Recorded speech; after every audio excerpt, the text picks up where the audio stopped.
The Nigerian Labour Congress and the Trade Union Congress of Nigeria have resolved to return to the negotiating table with the federal government to tackle what they term anti-poor people policies.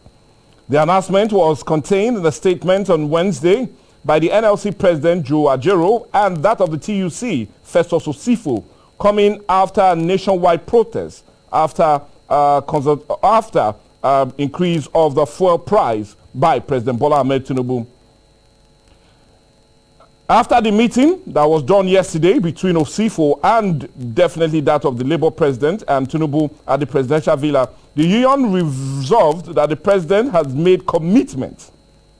Once again, they tagged Nigerians while they wait for government to fulfill its own part of the understanding as agreed with Mr. President. The Labour leaders who were a bit excited to have also met with the President started that very meeting at 5:50 or 5:38 p.m. and the meeting only lasted for 30 minutes, after which they talked, or rather said, that President Bola Ahmed Tinubu has made some commitment in addressing some of the issues which needed immediate attention. They also said they will report to their executive council executive committees where a decision will be taken on the ongoing protests, adding that Labour will conduct a National Executive Committee meeting today, which is Thursday, and all the issues will be considered as government has said, and they will look into the demands. But the big question on the big story today is, what are their demands, and can the demands be met by the federal government? And if not met, what will be likely outcome? Well, these and more are centered on the demand of organized labor and the federal government commitment in dealing with the demand. We'll take the first half of our big story for today. We're talking about organized labor and federal government meeting its demand. That's what we're having as a major first discussion in our first half of the big story today. Like I said, we're talking about organized labor and the federal government meeting its demand, coming out of that very meeting they had with no other person but President Bola Ahmed Tinubu yesterday on account of the strike action and peaceful protest they had yesterday. But anyway, having that discussion today is what we're doing, and we do have two lovely guests in the studio with us.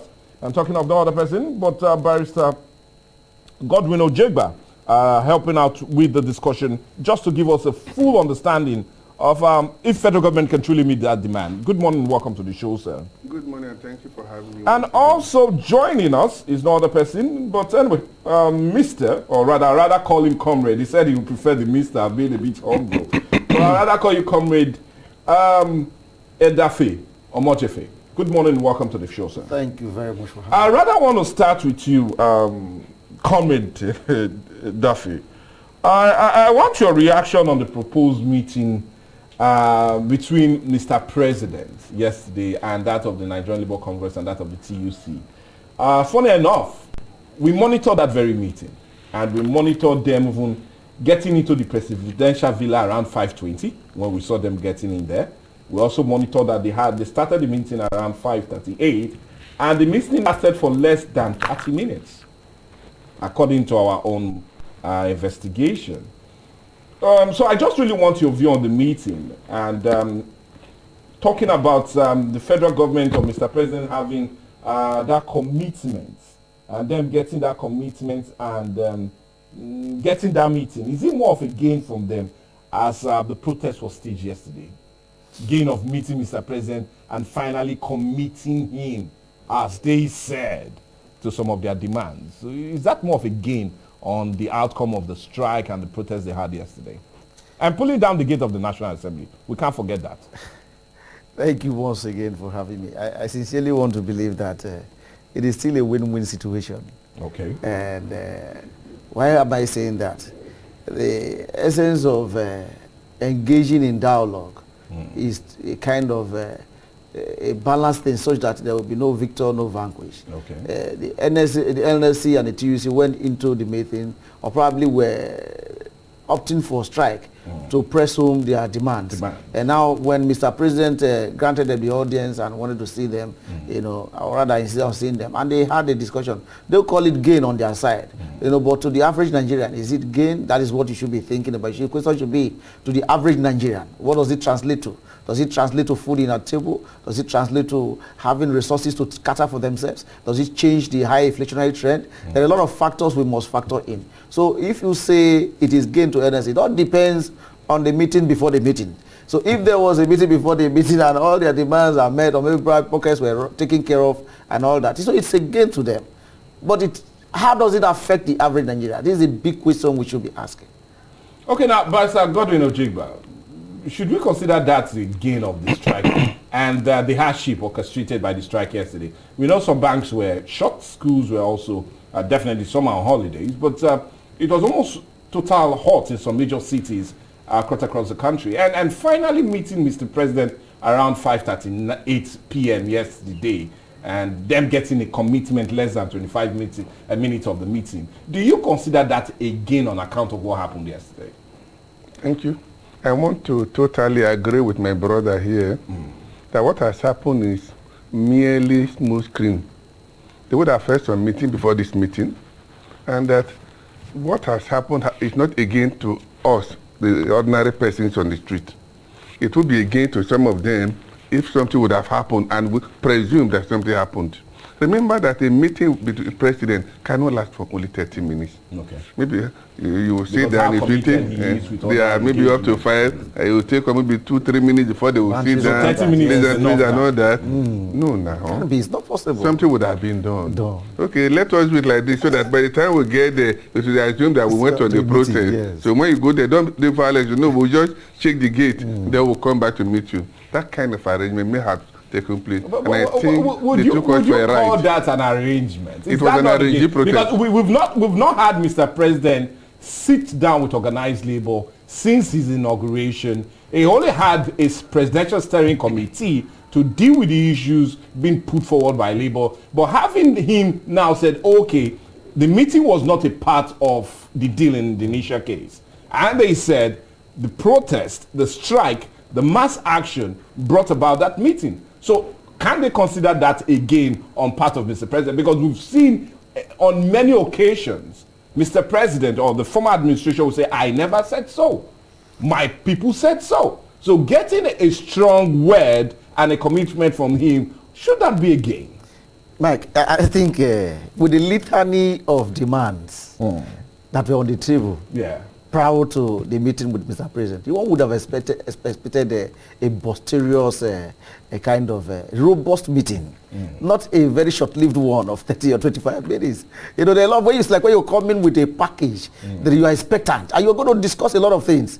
It's expected to be a very robust meeting, not a 25 minutes fanfare. And as far as, like Barrister said here, certainly there was a meeting before the meeting. So let's not talk about that. We are Nigerians. We know what must have happened. You understand? So it's not, there's no gain. To them it could be gain and all that. But I just posited the question, is it a gain for the ordinary Nigerian? No. Has it affected us? And I has it provided? You, no. Well, anyways, okay, but don't worry, I'll throw the questions. Now let's leave that meeting and come to the demands. Because that's the basic of their strike in the first place. And look at some of their major demands, which is even a reason we're having this. Now, one of such demand, and which is the most important demand, is the immediate reversal of all anti-poor policies of the federal government, including the recent hike in PMS. And I'm wondering, can that be done by government? Because it's a major question. Can the federal government, even after that meeting and the commitment of President Bola Ahmed Tinubu, can he reverse that very policy, knowing that he told us just on Monday that they've been able to save 1 trillion naira on account of the removal? And we also do know that there are no provisions in the budget now, or even supplementary budget, for the continuation of the fuel subsidy. It's not in any budget. So my question is, can the federal government take a different tone and reverse that very policy? Is that very certain? Is that demand, would that demand ever going to be met? Godwin Ojigba. Okay, thank you. Ordinarily, when you are walking on a road and you know that the road does not lead you anywhere, you can return. But this road is leading somewhere. So I do not see this government making a reverse of the decision that they had made earlier on. Recall that before this time, they were told that we're consuming about 61 million liters of fuel every day. Yes. Immediately after the pump price skyrocketed and the subsidy was removed, the daily consumption began to drop. And so you can see the fraud in it. The fact that we're consuming a constant number every day. Maybe let's take, for instance, 2 million naira every day. It means that there is no one day that you park your car, everybody will driving the same liter every day. There's a lot of fraud within that system. And government is coming to the realization that it doesn't benefit the Nigerian populace, that what will be to remove the subsidy, which is what they have done. And indeed, Labour approved of it. The ordinary person on the street also approved of it. The hardship is there on us.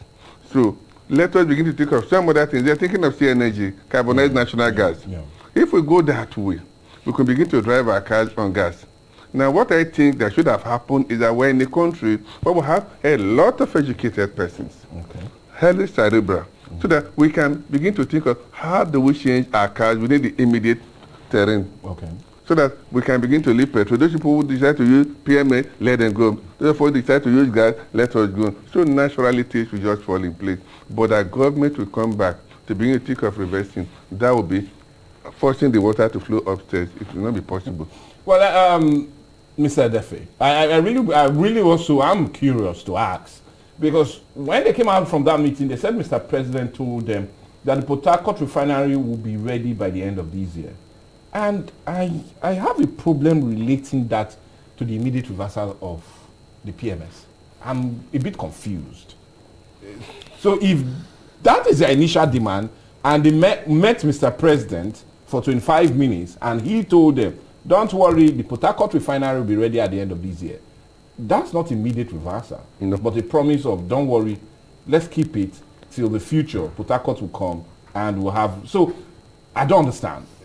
I'm a bit curious about how we can correlate both of that with the demand and what Mr. President said. And are you also confident that the president will make a reversal of such? You know, as children, when we were growing up, we had bullies in our classes, and there are times you engage in battles you know you can never win. But it's just for the sake, so that people would, is I fought him. Let it be on record that I fought him. Sincerely, I think the NSC knew what they were doing from the beginning. They know that there wasn't going to be any reversal, and they just wanted to make sure that, let them make a mark, let it be on record that they did something, you know. And so Mr. President coming out with that statement that is a possibility if the Port Harcourt refinery coming on. But it's not an immediate reversal. It's not an immediate reversal. So definitely it's a no situation for us. The presidency can never, I mean it can never, because there are results. It's result oriented, and we already begin to see the gains. So there is no way they will tell you we want to go back. And look at what about even feeding the sub region, the entire sub region were benefiting from the basic. So it was like a father who is feeding the entire neighborhood without his knowledge. So it will definitely deplete his his finances. So the gains are far more. So all you are saying, NLC, TUC should wake up to the reality that it can never go back. It can't go back. They even know. They know. It's not as if they don't know now. Not wake up. They know now. Okay, well, anyway, I want to also know, because let's look at other major demand, a quick one because of time. And they also said the reversal of the increase in public schools, but the federal government has not come out to talk about any even increase in the initial case of public schools. And neither have they even come out to debunk such a report, though. So my question is, how? Let's try to understand that. Reversal of public school fee? Is that in the book already, or do you even see that as a demand that should be asked by the NLC itself? Essentially, I think that, when there are internal memos and maybe probably they leak out and somebody wants to play a fast one by playing a heroic part, you go to the press, you want to sing about it, I make so much noise. I mean, they may have some been internal members. It has never become a policy of this government. So there is nothing, it's like, building something on top of nothing. There is nothing there. So the NSC should not bother themselves. There has not been hike in any, whether be tertiary, be basic and all that. There has not been hike in fees. But we saw that in Lagos State when they were paying 19,000. But now with what we learned, it's 190,000 per section. Those are state-owned schools. No, University of Okay, University of Lagos. Okay, University of Lagos. Yeah. But I think there was a refuter. There was a refuter. By the federal government, where they said they have never increased. They have never increased. You know, so that's why I said there may have been some internal memos to that effect. Okay, yeah. But don't also forget that the universities are autonomous. And they also need to generate funds. What we can then say is, if there is going to be an increase, let it be a human would they not come from the Ministry of Education? Yes, it should come from Ministry of Education. So that's basically the federal government increasing itself. No, it's not the federal government that did the announcement.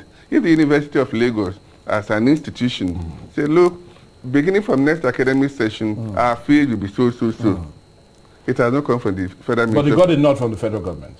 How you say about that? That's why the federal government can come out and deny and say we did. The federal government has said we have not. The National University Commission, the Federal Ministry of Education, the Governing Council of the Universities, all these bodies can say one of these things, but the federal government has said we have not. So let us take them for their word. Okay, now let's see if we take them for their word again and talk about another major demand on account of that of the NLC. And the union also demanded an upward review of the minimum wage from 30,000 naira to 200,000 naira. Now, do you see the federal government doing this? And can this even work with states? Because what I'm asking, that as of February this year, 15 states are yet to even implement the 30,000 naira even after 4 years of it being signed into law. So, 200,000. 300% increment of salary. And, you know, the first thing you ask yourself, I like working with data. What is the percentage of the civil servants in Delta State, for instance? Let's work with Delta State. In relation to the population. In relation to the population. What is this? So you now imagine when you begin to make the demands they make, oftentimes we understand that we were here some time ago. How did it help? It is always catastrophic. And the consequences are multidimensional. You look, for instance, okay, let's say in Delta State, for instance, the percentage is less than, say, maybe 0.1%. Let me put that 20%. Is it? No, 10. Maybe 10. Okay, let's say 10. And now let's say, okay, you increase the salary for 10% of Delta State, which I know is negligible, it's less than 1%. Do you know what that will mean to the Delta State economy? You know what the market factors that will affect. It will translate to the fact that the garri producer will increase her own. So at the end of the day, you see the 200% or the 300% that was agreed. Situations will overtake it and overwhelm it. That it will account to nothing. To account to nothing. So there are other things, the other palliatives they should think of. They should think out of the box. We shouldn't be going the traditional way. When you keep on doing the same thing and expecting different results, that means It's sanity. It's sanity. So you do not see I don't subscribe to it. No, I don't see them. I don't see them. No, I don't see them. What I probably think that we should do in my own position, clearly advocating now, that there are certain things we must do. One of them is, how do we stabilize price? Ensure that there is clear security so that the farmers can go to farm. Simple economics is that when supply outstrips demands, price will come down. So if the farmers are allowed to go to their farms and we're getting more farm products, price will go down. So getting so much money chasing fewer goods on account of the increase is like inflation more problem. More inflation. It's just primary economics. I went to typeset a sheet of paper yesterday and I paid 400 naira. In fact, the lady was insisting on 500 naira for one page. Hitherto, it used to be 100 naira. Now, if you take Okada, the price has also gone up. If you take Keke, it has gone up. Price of tomato, food items have all gone up. So once we're able to get some of these things at cheap prices, things will be stable. And in fact, I believe strongly that we have to work for a stronger naira rather than increasing price. So all you are now saying, on account of the 3 questions I've asked you, the demands will never be met. They're not feasible. They know. We say so clearly here now. They know that these demands will not be met. But let us also be seen to have done something. Is that not grandstanding? No, it's not grandstanding. It's only, I prefer to call it window dressing. Exactly. Okay, anyways, we will not dress anything, but rather go on a break now. And let's see how we can really deal with our own issues. And when we come back, we'll continue our discussion and have the second discussion today on the big story. And just wait and you'll definitely be enjoying that. Let's go on a break.